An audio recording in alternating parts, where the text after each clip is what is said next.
Victims of Crime Act funds towards schools and prevention, working with the Department of Ed to understand how to make some of these funding streams work, because this is prevention, and then working towards sustainability that way.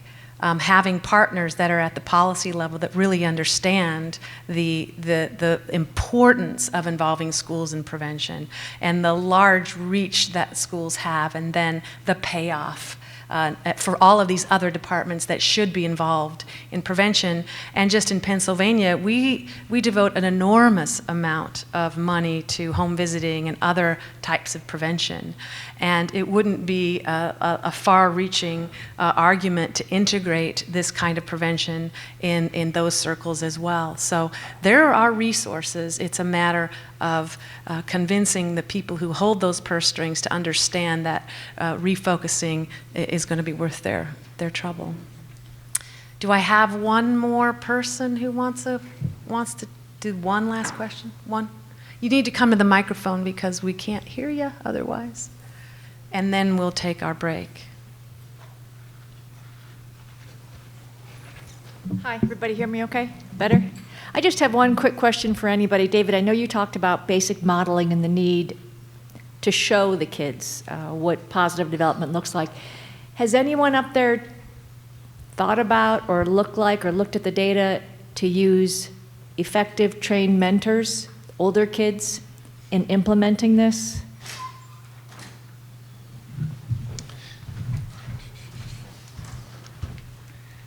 Yes.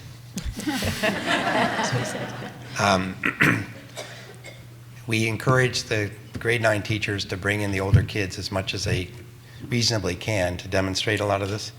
So what the ideal is, it doesn't always happen, is that you bring in some 10th or 11th graders from English class or whatever to demonstrate some of these skills live in the classroom as well as on the tapes. But mentoring in terms of following the kids in the class and that, or becoming an older mentor, we do that for our Aboriginal students in their schools.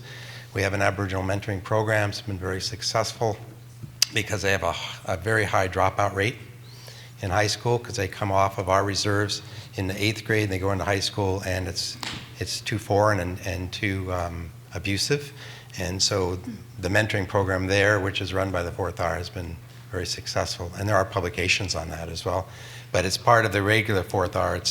We don't have that in there. Thanks.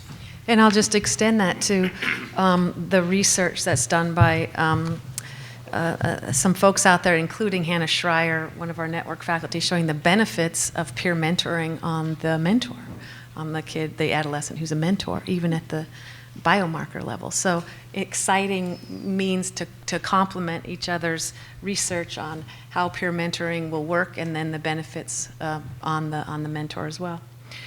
Okay, well, we've reached the end of our first session. Thank you all for your participation. Yes, and to our panel members, thank you so much.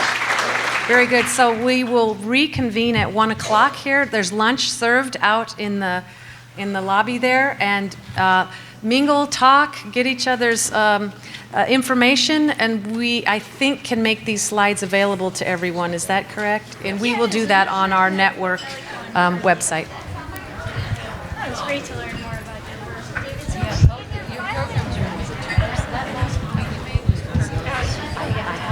have to space all numbers. I also wish that was a good way to, because I thought you were great on the fly at emerging questions. So that